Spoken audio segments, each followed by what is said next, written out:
Blessings, blessings, blessings, beloved.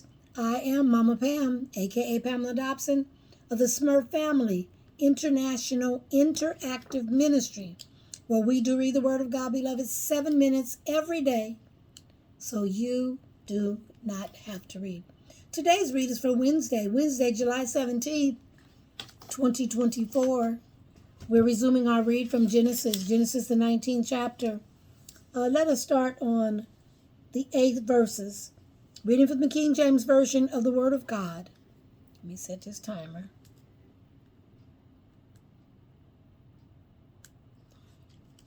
And it reads, Genesis 19th chapter and the 8th verses. Behold now, I have 2 daughters, which have not known man. Let me, I pray you, bring them out unto you, and do you to them as it is good in your eyes.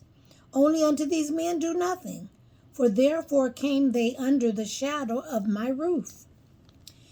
And they said, Stand back. And they said again, This one fellow came in here to sojourn, and he will needs be a judge.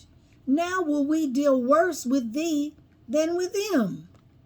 And they pressed sore upon the man, even Lot, and came near to break the door.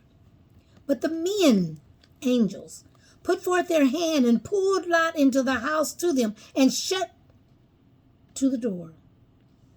And they smote the men that were at the door of the house with blindness, both small and great, so that they wearied themselves to find the door. And the men said unto Lot, Hast thou here any besides your son-in-law and thy sons and thy daughters, and whatsoever thou hast in the city? Bring them out of this place. For we will destroy this place, because the cry of them is waxing great before the face of the Lord, and the Lord hath sent us to destroy it. And Lot went out, and he spake unto his sons-in-law, which married to his daughters, and said, Up, get you out of this place, for the Lord will destroy this city. But he seemed as one that mocked unto his sons-in-law. And so when the morning arose, when the angels hastened, Lot, saying, Arise, take thy wife and thy 2 daughters, which are here, lest thou be consumed in the iniquity of the city. And while he lingered, the men laid hold upon his hand, and upon the hand of his wife, and upon the hand of his 2 daughters. The Lord being merciful unto them, and they brought him forth and set him without the city. And it came to pass, when they brought them forth abroad, that he said, Escape for thy life, look not behind thee, neither stay thou in all the plain, escape to the mountain, lest thou be consumed. And Lot said unto them, Oh, not so, my Lord. Behold now, thy servant hath found grace in thy sight, and thou hast magnified thy mercy, which thou hast shewed unto me in saving my life. And I cannot escape to the mountain, lest some evil take me and I die. So behold, now this city is near to flee unto, and it's a little one. Oh, let me escape thither. Is it not a little one? And my soul shall live. And he said unto me, See, I have accepted thee concerning this thing also, that I will not overthrow this city for the which thou hast spoken. Haste thee, escape thither, for I cannot do anything till thou be come thither. Therefore the name of the city was called Zoar.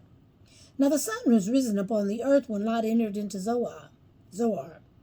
Now then the Lord rained upon Sodom and upon Gomorrah brimstone and fire from the Lord out of heaven. And he overthrew those cities and all the plain and all the inhabitants of the city and that which grew upon the ground. But his wife looked back from behind him, and she became a pillar of salt. And Abram got up early in the morning to the place where he stood before the Lord. And he looked toward Sodom and Gomorrah and toward all the land of the plain, and beheld, and lo, the smoke of the country went up as the smoke of a furnace. And so it came to pass, when God destroyed the cities of the plain, that God remembered Abram, and sent Lot out of the midst of the overthrow, when he overthrew the cities in the which Lot dwelt.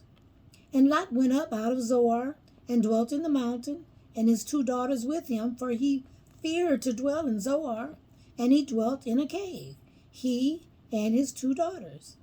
And the firstborn said unto the younger, Our father's old, and there's not a man in the earth to come in unto us, after the manner of all the earth. So come, let us make our father drink wine, and we will lie with him, that we may preserve seed of our father. And they made their father drink wine that night, and the firstborn went in and lay with her father, and he perceived not when she lay down, nor when she arose. And it came to pass on the morrow, that the firstborn was said unto the younger, Now behold, I lay yesternight with my father. Let us make him drink wine this night also, and go thou in and lie with him, that we may preserve seed of our father. And they made their father drink wine that night also, and the younger arose and lay with him. And he perceived not when she lay down, nor when she arose. Thus were both the daughters of Lot with child by their father. And the firstborn bare a son, called his name Moab. The same is the father of the Moabites unto this day. And the younger she also bare a son, and called his name Ben-Ammi. The same is the father of the children of Ammon unto this day. And chapter 20. Now Abram journeyed from thence toward the south country, and dwelt between Kadesh and Zur, and sojourned in Gerar. And Abram said of Sarah his wife, She is my sister. And Abimelech king of Gerar sent and took Sarah. But God came to Abimelech in a dream by night, and said to him, Behold, thou art but a dead man for the woman which thou hast taken, for she is a man's wife. But Abimelech had not come near her. And he said, Lord, wilt thou slay also a righteous nation? Said he not unto me that she is my sister? And she herself said, He's my brother. In the integrity of my heart and innocence of my hands have I done this. And God said unto him in a dream, Yea, I know that thou didst this in the integrity of thy heart, for I also withheld thee from sinning against me. Therefore suffer I thee not to touch her. Now therefore restore the man his wife, for he is a prophet, and he shall pray for thee, and thou shalt live. And if thou restore her not, know thou that thou shalt die surely, that thou shalt surely die, thou and all that are thine. Therefore Abimelech rose early in the morning, called his servants, and told all these things in their ears. And the men were so afraid. So then Abimelech called Abraham and said unto him, What hast thou done unto us? And what have I offended thee, that thou hast brought on me and my kingdom a great sin? Thou hast done deeds unto me that ought not to be done. And Abimelech said unto Abraham, What sawest thou that thou hast done this thing?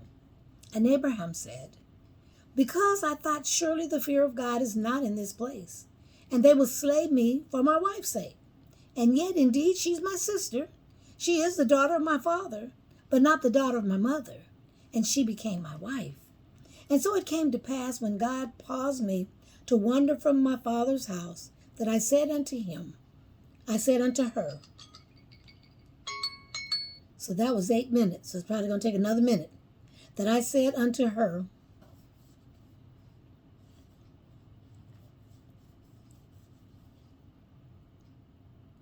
I lost my place, my wife. And so it came to pass, verse 13, chapter 20, verse 13. And it came to pass, when God caused me to wander from my father's house, that I said unto her, This is thy kindness which thou shalt shew unto me. At every place whither we shall come, say of me, He is my brother. And so Abimelech took sheep and oxen, and made men servants and women servants, and gave them unto Abraham, and restored him Sarah his wife. And Abimelech said, Behold, my land is before thee, dwell where it please you, just leave me alone. And unto Sarah he said, Behold, I have given thy brother 1,000 pieces of silver.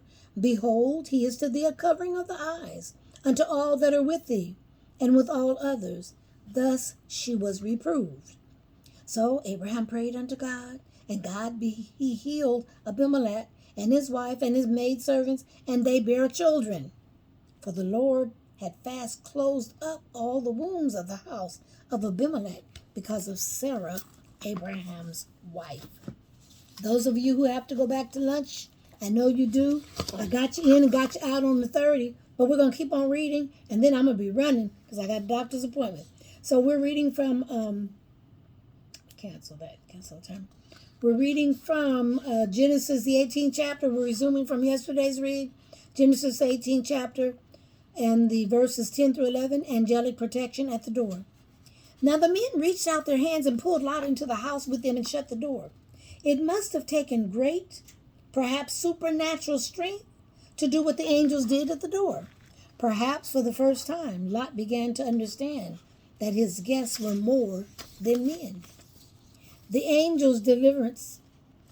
They struck the men who were at the doorway of the house with blindness. Obviously, the work of striking the men was supernatural. Now the mob had a physical blindness that matched their moral blindness. The angel's deliverance of Lot, verses 12 through 14. The angels warn Lot, and Lot warns his family. Have you anyone else here? So the angels were not omniscient, knowing everything. Knowing the number and location of the numbers of Lot's family was something that spiritual beings could easily observe. But at this point, even these angels did not know it apart from Lot's answer. Spurgeon saw something instructive in the angel's question, have you anyone else here? The question shows the concern we should have for the salvation of not only ourselves, but our whole house. Is anyone else here? Because they would have got saved too. To his sons-in-law, Lot's daughters were unmarried and had not known a man, Genesis 19:8. These were sons-in-law by the ancient practice of binding betrothal, not yet by marriage. Okay? We will destroy this place. So the Lord has sent us to destroy it. For the first time, Lot heard of the work of these supernatural guests to destroy Sodom and Gomorrah. Sodom was destined for judgment, but God wanted to spare Lot and his family because of his uncle Abraham. He seemed to be joking. This was the clear effect of Lot's life of compromise, when he spoke with utmost seriousness to his sons-in-law about the judgment of God. They did not believe him. Not even they would be saved from the judgment to come. Now, the life of Lot shows us that it is possible to have a saved soul and a wasted life. Lot would be rescued, but his life would accomplish nothing. As in 1 Corinthians 3:15, if anyone's work is burned, he will suffer loss, but he himself will be saved, yet so as through fire. Verses 15 through 16. The angels try to hurry Lot and his family. Arise, take your wife and your 2 daughters. Now there was now no mention of the 2 sons-in-law. They'd be left behind as the angels urged Lot to escape the coming destruction and judgment of Sodom. In their urging of Lot, we see that these angels may serve as a pattern of evangelism. They went after Lot, going to him and to his house. They warned him of what was going to come, and in plain words, they urged Lot, urging him to flee destruction. While we lingered, too much of Lot's heart was in Sodom, so he did not have an urgency to leave the city. A lack of urgency to obey God, even when it's necessary and good, is a common sign of compromise and a backslidden condition. The men took hold of his hand. I thought as I read my text that it gave us a striking example of doing all we can. Lot and his wife and 2 daughters. Well, that was 4. The angels only had 4 hands, so they did all that they could. There was a hand for each. You notice the text expressly says that they took hold of the hand of Lot and the hand of his wife and the hand of his 2 daughters. There were no more persons, no more helping hands, so that there was just enough instrumental, but there was not a hand to spare. They brought him out and set him outside the city in Genesis 18. Abraham asked God to spare the cities of Sodom and Gomorrah if there were 10 righteous found there. So because there were not 10 righteous people, God did not destroy the city. He did answer the heart of Abraham's prayer by bringing Lot and his family out of Sodom, even if it was almost against Lot's will. Lot was in the worst of all possible places. He had too much of the world to be happy in the Lord, and too much of the Lord to be happy in the world. It was kind of straddling the fence. 17 through 22, the escape from Sodom. Escape for your life. Do not look behind you. The angels seemed far more urgent to rescue Lot and his family than they were to be rescued. This is strange, but it's common in spiritual things. Please know, my lords, Lot seemed pathetic and whimpering in his prayer, especially in contrast to the bold intercession of Abraham in Genesis 18. I cannot do anything until you arrive there.